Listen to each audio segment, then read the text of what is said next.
ask you about the uptick in migrants at the border.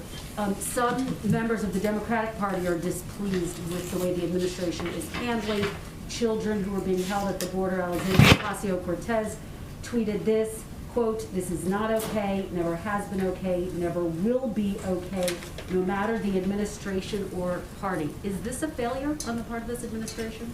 Well, first, I can't speak to what this is that is being referred to. Children in these detention facilities. Well, at the that's border. not what's happening. And, you know, we will be doing some briefings, of course, with members of Congress. But what is happening now is there are children fleeing prosecution, fleeing threats in their own countries, traveling on their own, unaccompanied, to the border. And our focus is on approaching this from the view of humanity and with safety in mind. And so the steps that we have taken is they are, of course, processed as quickly as possible, ideally with a maximum of 3 days through CBP. Then they are transferred to facilities overseen by HHS. We had to reopen a new facility that had previously been closed because of COVID protocols. Because previously, because we can't have kids in beds next to each other, we need space appropriate. It's been revamped. There's educational services there. There are health services and medical services.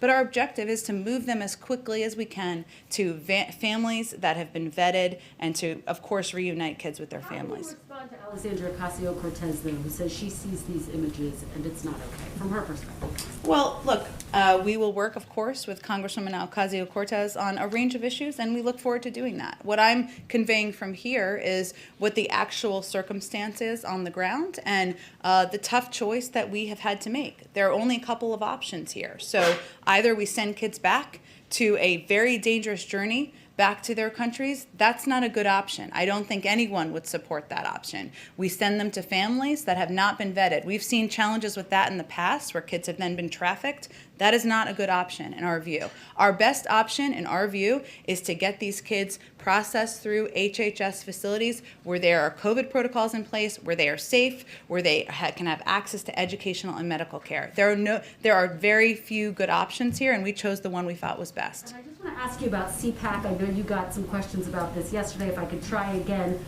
based on our reporting, former President Trump is going to be talking about President Biden's immigration policies. He will point to the uptick in migrants coming to the U.S. How is the administration planning to respond? Well, we're not looking to former President Trump or any of his advisors as a model for how we're approaching immigration. In fact, we're in the circumstance we're in because not only was their approach inhumane, it was ineffective. And so we're going to forge our own path forward. We'll see what he says, but our focus is certainly not what President Trump is saying at CPAC.